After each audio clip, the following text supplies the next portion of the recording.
Hi, everybody, and welcome to Out There with Thomas Roberts. Every Wednesday we focus. Yeah, go ahead. Yeah, I like that.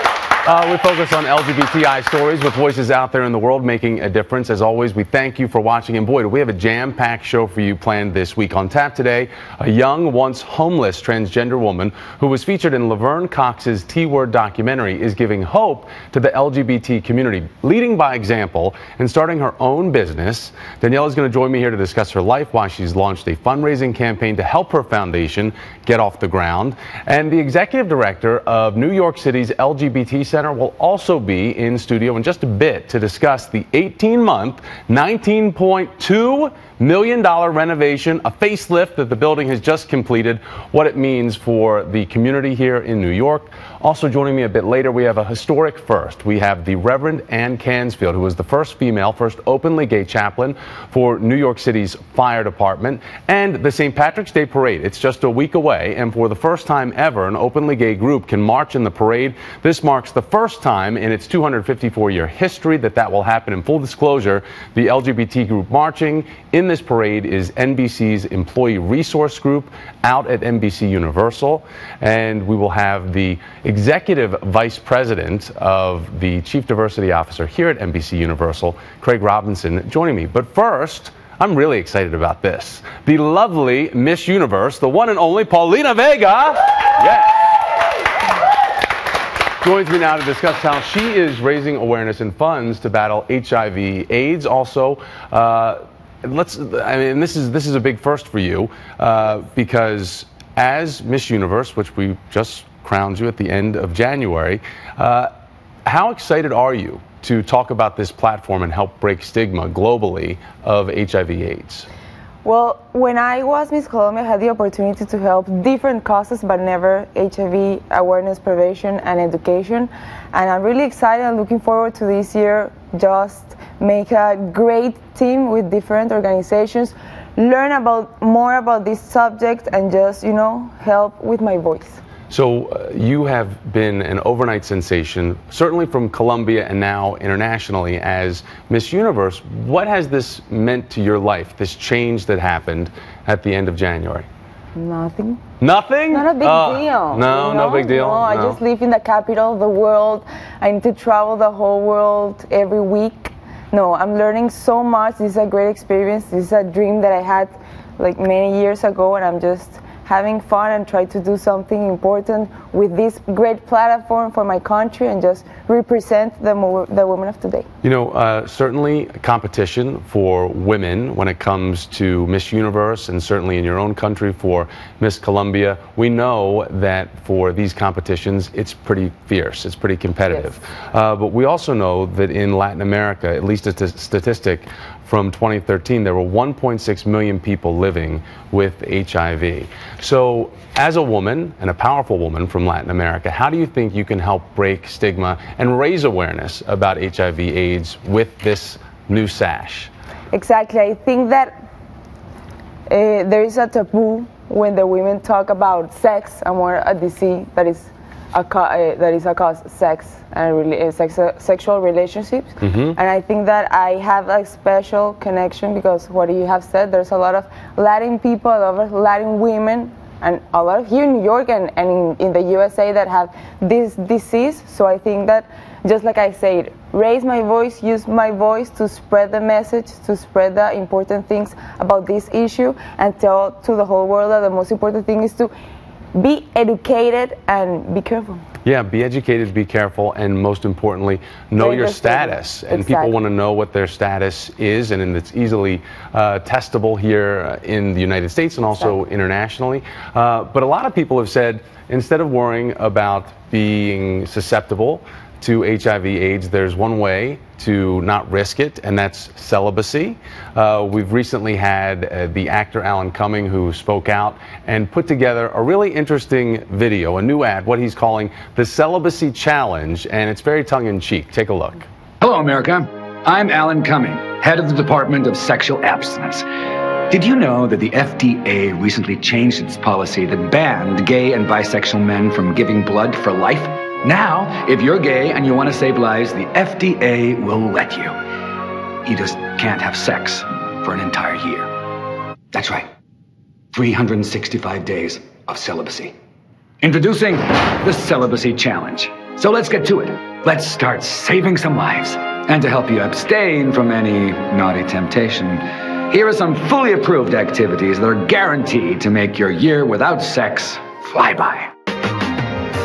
Take a pottery class. Okay, we had to cut it there. It gets a little mature after that, the recommendations. But I want to bring in now my next guest, Anthony Hayes. He's the Managing Director of Public Affairs and Policy of GMHC, that is the Gay Men's Health Crisis. Anthony, it's great to have you here. So let's talk about the video that Alan shot. We showed the part that we could. It gets a little more mature. Version, yes. Correct. It gets a little bit more mature, so go check it out yourself online. But it was a tongue-in-cheek approach at talking about seriously. Do we really need to be celibate for a year before we can have our blood taken to be donated? But talk about the stigma that is still attached. Sure. I think one of the things that that the video sort of addresses in a tongue-in-cheek kind of way is the reality that we're still responding to HIV like it's the early 1980s.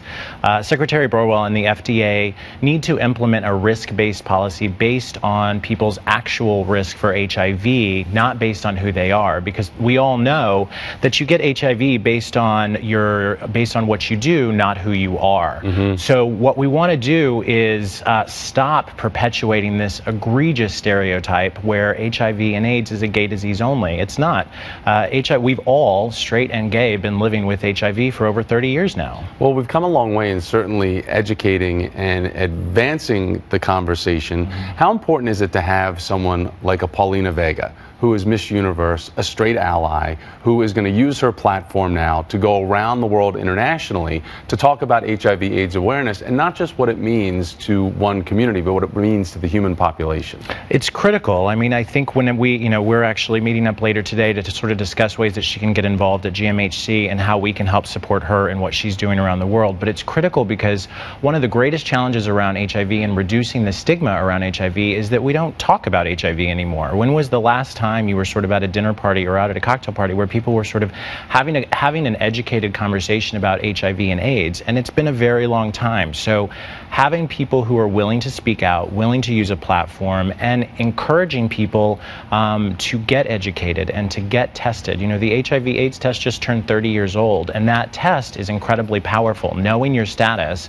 will help you know what to do. Whether you're negative or whether you're positive, it gives you a way forward. Certainly within the LGBTI community, we've learned about the ratio of people that have had to turn to survival sex to actually get by. These are people that have either chosen to leave their homes on their own accord, or have decided that they or have been kicked out and had to turn to some very extreme alternatives to survive. Take a look at who we're going to be featuring coming up as our next guest, a youth advocate who speaks so eloquently about her own life as a homeless teen. I continue to live in my truth and break barriers that I once considered unbreakable. I encourage you to build connections with the youth you work countless hours for. I understand you can't save all, but why not start somewhere? One is more than none. And so I say it as my closing remark. If you love me enough to give me this platform, let's make this unimaginable moment for youth across this country their reality. Thank you. So let's make it a reality. Right there, we had youth advocate Daniela Carter speaking last month at the HRC Foundation's second annual Time to Thrive conference in Portland, Oregon. Daniela has worked with local, state, and national agencies to address LGBT homelessness, and she also appeared in the recent Logo documentary Laverne Cox's T-Word. And Daniela Carter, we have here on the set. It's so great to have you here, and what a powerful speech, that message that you sent to the HRC crowd in Portland. Talk about what it was like for you growing up and how you got from that young kid to Daniela that we see today. Well, I think I'm still young, of course, right? But that's okay. Yes, you're still compared to me. Yes, yeah. I think for me, I just knew like education was the key, because in my home I was facing tremendous amount of abuse, right? Physical, mental, emotional, not just based on gender identity. Right, because of the teachings of my home was that you have to be who you are, not only anatomically, but the way society perceives you, right? So if you're a person of color, don't add another layer of oppression. And so for me, I was going to school in like a really conservative town, Westchester, Hastings, and I guess I just knew, right, like to live authentically in my truth. I guess I'm like a risk taker because I opened the magazine, Marie St. Clair, and I seen Janet Mock. And I just told my best friend, I'm like, I'm going to meet her. And I'm like, and I'm going to change my life because I was 14 at the time and I was still living on the street, but I would go to school every single day because I had support like from some faculty. And I guess I just like redefined my role knowing that either this is how my life is going to be, either I'm going to be a survivor or I'm going to be a victorious person, a victor, not a victim. LGBTQ Foundation, where we're offering services to empower and aim to uplift the families of transgender identified individuals. And so I'm working with my friend who's a scientist, Carissa. And what we did was we collaborated with someone in Germany, and we started an initiative where talking about the American narrative, right? Because for so many times we look at intersections of identity and we don't realize how that plays a huge part into what the struggle looks like, right? Or survival looks like for you. And so for me, I think bringing awareness to these issues and bringing that visibility is finally putting a face to the struggle, right? Instead of just the data, the numbers. And so how can people, if they are interested in supporting what you're trying to do for your foundation, how can they find out more about it? Well, either they can like search me on the web, Daniela Carter, just like in a simple Google search, or you can go to GoFundMe, Daniela Carter. Yeah. And there they can find out the work that you're doing. And do you think that this has given you the focus that you need to achieve what you want in your young life? I mean, again, you are young. You're only 20 years old. Yeah, 20. Yeah, that's young. Some days I think it's just a privilege, right? Like I wake up and I just say to myself, like, you've been able to travel the world and travel this country and bring awareness and be an advocate. But I don't think the work will ever be done until I know that one of my friends, you know, someone who's close to me, no longer has to think about homelessness. When someone that I can also say is not only just a peer but can be an ally, has to feel victimized when they're not supporting. So to me, I think I want to extend a hand and be able to say that if we all join together for many causes, we'll look at a revolutionary act towards the movement. Affirmative. Well, you're a part of that movement. And congratulations to you, Daniela. It's so nice to meet you. Let's hear it for Daniela. Also for Anthony and Paulina. It's so great to have this couch filled with such valuable voices, so I thank you. We're also going to ask Daniela to stick around, and you stick around as well. You are watching Out There on Shift, and we're going to have much more coming up in a moment as we give you that exclusive tour of the new LGBT Center here in New York. Glenda Testona is the executive director of that facility, and she is going to explain how they were able to revamp this historic site here in New York and how they're looking straight ahead to the future. We're back.